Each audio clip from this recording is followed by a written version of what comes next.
दोस्तों नमस्कार, मैं हूं भूपेंद्र रावत और आज मैं आपके साथ बात करूंगा कि देश किस दशा में पहुंच गया। आप सब लोगों ने देखा कि किस तरीके से देश की पहलवान बेटियां पहले जनवरी में 18 से लेकर 21 जनवरी तक और फिर उसके बाद में 23 अप्रैल से निरंतर धरने पर रही हैं। किस तरीके से उन्हें रौंदा गया और इस सब के बावजूद यौन शोषण के आरोपी ब्रजभूषण शरण सिंह का जो ग्रुप है उसी के ग्रुप चुनाव जीत जाता है और अनीता जो स्वयं एक गवाह है वो चुनाव हार जाती है। लेकिन मैं एक अहम मुद्दे पर आपके साथ बात करना चाहता हूँ। बहुत दुख और अफसोस की बात है कि देश में पहलवान बेटियों का यौन शोषण करने वाला ब्रजभूषण शरण सिंह छुट्टा घूम रहा है, लेकिन बेटियों की अस्मिता पर भाजपा किस तरीके से अपने फायदे के लिए, मैंने पूछा था जब 23 अप्रैल को विनेश फोगाट से मैंने पूछा था कि ये तुम्हारी तारीखें कौन तय करता है।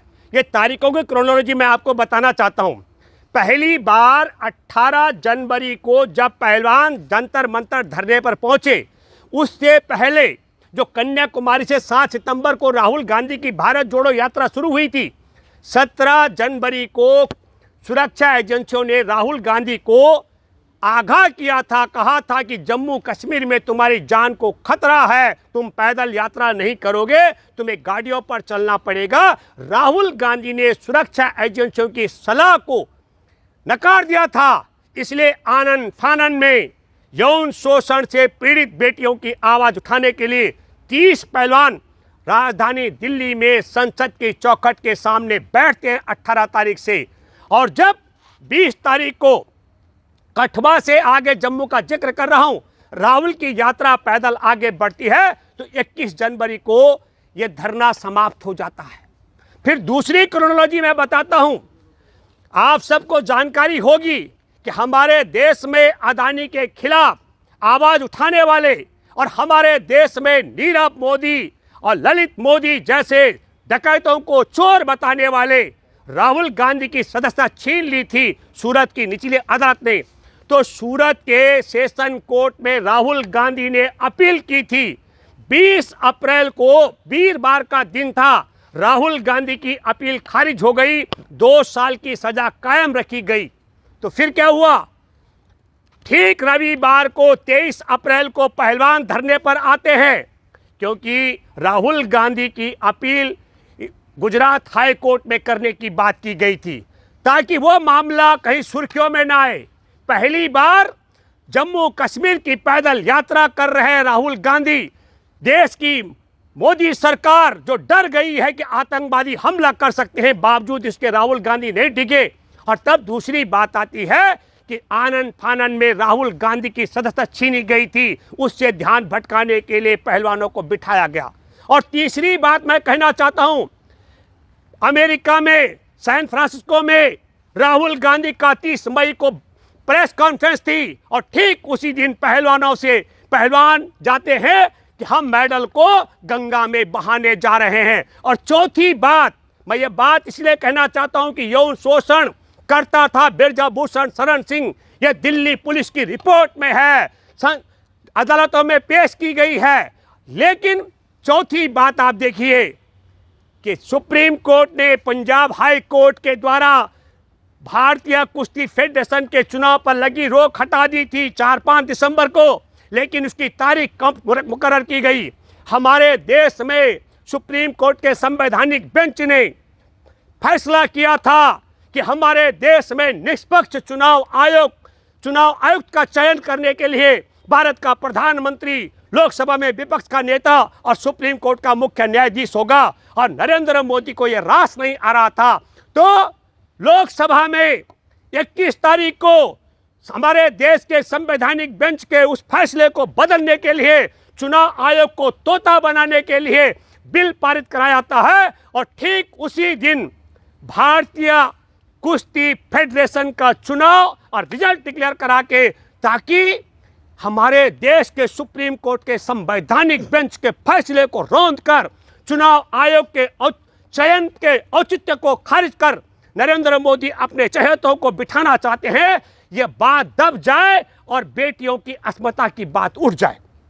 और उसके बाद मैं ये कतई नहीं कह रहा हूं कि बेटियों का यौन शोषण नहीं हुआ, लेकिन मैं दावे के साथ कह सकता हूं कि ऐसा जो क्रोनोलॉजी है, ये संयोग नहीं हो सकता है कि भारत में जिस दिन राहुल गांधी जम्मू कश्मीर में पहुंच रहे हो पैदल यात्रा करते हुए, उसी दिन पहलवान धरने पर बैठ जाएं मीडिया से ध्यान भटकाने के लिए। जिस दिन राहुल गांधी की सेशन कोर्ट के खिलाफ गुजरात हाई कोर्ट में जाने की तैयारी हो, उससे पहले पहलवान मीडिया का ध्यान भटकाने के लिए बैठ जाएं। जिस दिन अमेरिका में प्रेस कॉन्फ्रेंस करनी हो राहुल गांधी ने, उसी दिन गंगा में मेडल विसर्जन करने का हो। और जिस दिन हमारे देश में संवैधानिक बेंच के फैसले को खारिज करके देश के चुनाव आयोग को तोता बनाने के लिए संसद में बिल पास कराया जाए, उसी दिन फेडरेशन के चुनाव और रिजल्ट घोषित करा दिए जाएं।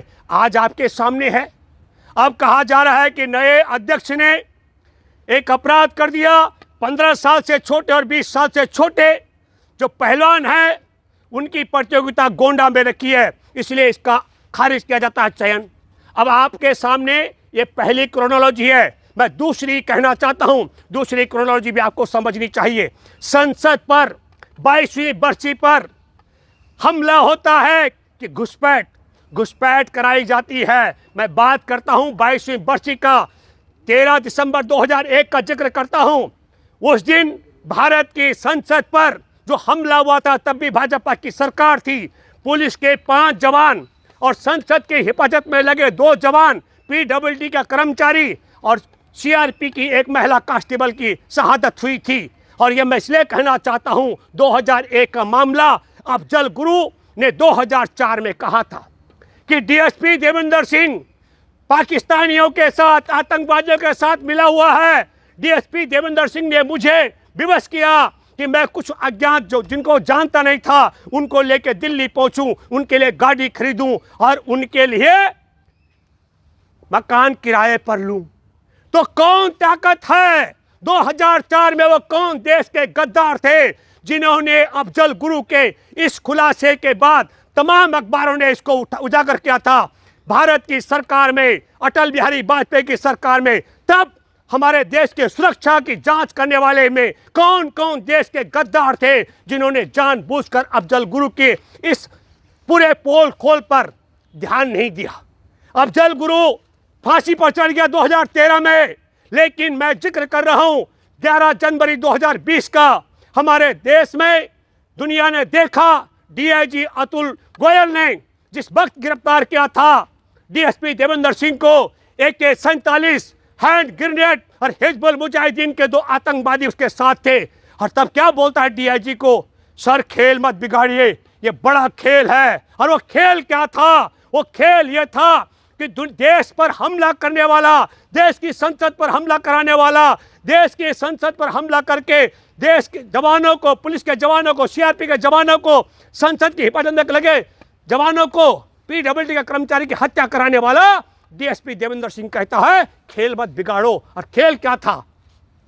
जून 2020 में मोदी के राज में डीएसपी देवेंद्र सिंह की जमानत जाती है।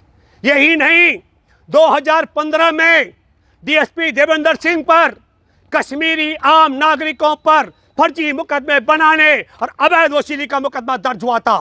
2016 का जिक्र कर रहा हूं, कश्मीर पंडित संघर्ष समिति ने श्रीनगर में मंदिर की जमीन कब्जा कराने के खिलाफ, डीएसपी देवेंद्र सिंह के खिलाफ प्रधानमंत्री कार्यालय में पीएमओ को लिखित शिकायत की थी। 2017 में 25 और 26 अगस्त का जिक्र कर रहा हूं, जब डीएसपी देवेंद्र सिंह के मिली भगत से पुलवामा में आतंकी हमला किया गया था। और 2018 में 15 अगस्त का जिक्र कर रहा हूं, मोदी सरकार ने वीरता पुरस्कार, राष्ट्रपति पदक से डीएसपी देवेंद्र सिंह का सम्मान किया। तब मैं ये कहना चाहता हूं कि हमारे देश में संसद पर हमला करने वाला अगर डीएसपी देवेंद्र सिंह नहीं होता तो अफजल गुरु को फांसी नहीं होती, क्योंकि वो दिल्ली नहीं आता। और डीएसपी देवेंद्र सिंह नहीं होता तो संसद पर आतंकी हमला नहीं होता। डीएसपी देवेंद्र सिंह नहीं होता तो हमारे देश की संसद में 9 शहादत नहीं होती, और देश में हमारा देश की संसद लहू लुहान नहीं होती, डीएसपी देवेंद्र सिंह नहीं होता। तो वह कौन देश के गद्दार है जिन्होंने 2015 में डीएसपी देवेंद्र सिंह की अवैध वसूली और फर्जी तरीके से कश्मीरियों को फंसाने के मामले की अनदेखी की? वह कौन देश के गद्दार हैं जिन्होंने 2016 में पीएमओ के अंदर की गई शिकायत की अनदेखी की? वह कौन देश के गद्दार हैं 2017 में कश्मीर पंडित संघर्ष समिति ने मुकदमा भी दर्ज कराया था, उसकी अनदेखी की गई, और 2018 में उसको राष्ट्रपति पुरस्कार देने वाले वह कौन से देश के गद्दार हैं? जांच होनी चाहिए, और इसके जांच होनी चाहिए। हम ये कहना चाह रहे हैं कि 2004 में अफजल गुरु ने खुलासा किया था, इसलिए मैं कहना चाहता हूं ये अमिताभ सिम्हा ने ये षड्यंत्र क्या था। अभी हमारे देश में एक तीर से दो शिकार किए गए। ये जो संसद के अंदर भाजपा के सांसद के पास पर अंदर तक गए, एक संदेश ये दिया कि अभी तो नकली बम वाले भेजे हैं हमने, हम असली बम वाले भेज सकते हैं। मोदी सरकार ने विपक्ष के सांसदों को यह संदेश दिया है। और मैं ये बात इसलिए कहना चाहता हूं क्योंकि देश को तो बुलेट की नोक पर रखा जा रहा है, संसद को भी बुलेट की नोक पर रखा जा रहा है, और उसमें भी क्या खेल हो रहा है आप सब लोगों ने देखा। बहुत वाजिब बात है, उनके युवा युवतियों का मैं कहता हूं उनकी ढेर ठीक होगी। जिस तरीके से मैंने कहा यौन शोषण के खिलाफ साक्षी मलिक की, विनेश फोगाट की, बजरंग पुनिया की लड़ाई, हम सब लोग उसका हिस्सा रहे, बहुत जायज है, लेकिन तरीका मैंने बताया, उसको रेगुलेट करने का काम चारों बार देश की पहलवान बेटियों की अस्मिता को ढाल बना करके महत्वपूर्ण समाचार को किनारे करने का जो खेल है वो रंगा बिल्ला की सरकार के मिली भगत के बगैर असंभव हो सकता है। इसी तरीके से मैं आपसे कहना चाहता हूं कि रंगा बिल्ला की सहमति के बगैर वो लड़के जिन्होंने बेरोजगारी का सवाल उठाया, बेरोजगारी पराकाष्ठा पर है। मणिपुर में तो फौजियों के परिवार की महिलाओं को भी नग्न करके घुमाया गया है। उनकी लाशों को अब जाकर के सुप्रीम कोर्ट के आदेश से अंतिम जो क्रिया है वो करने का अवसर मिला है। उनके सारे सवाल जायज है, लेकिन वो संसद में सांसदों के टेबलों पर धुआं छोड़ने वाले बमों सहित बिना हमारे देश के गृह मंत्री की सहमति से नहीं पहुंच सकते हैं। हमारे देश में साइकोलॉजिकल जांच की जा रही है, वो कैसे कैसे पहुंचे उनकी भी साइकोलॉजिकल जांच होनी चाहिए। जिन्होंने डीएसपी देवेंद्र सिंह के खिलाफ अफजल गुरु की शिकायत को अनसुना किया था, जिन्होंने राष्ट्रपति पदक के लिए सम्मानित करने के लिए आगे बढ़ाया था, और जिन्होंने मंदिर की जगह हथियाने के मामले में गौन लगाया था, और जिन्होंने जानबूझकर जून 2020 में डीएसपी देवेंद्र सिंह की जमानत कराने का काम किया। और मुझे लगता है अमिताभ सिम्हा की भी साइकोलॉजिकल जांच की जानी चाहिए, और गृह मंत्री की भी जांच की जानी चाहिए, ताकि दूध का दूध और पानी का पानी हो सके। धन्यवाद।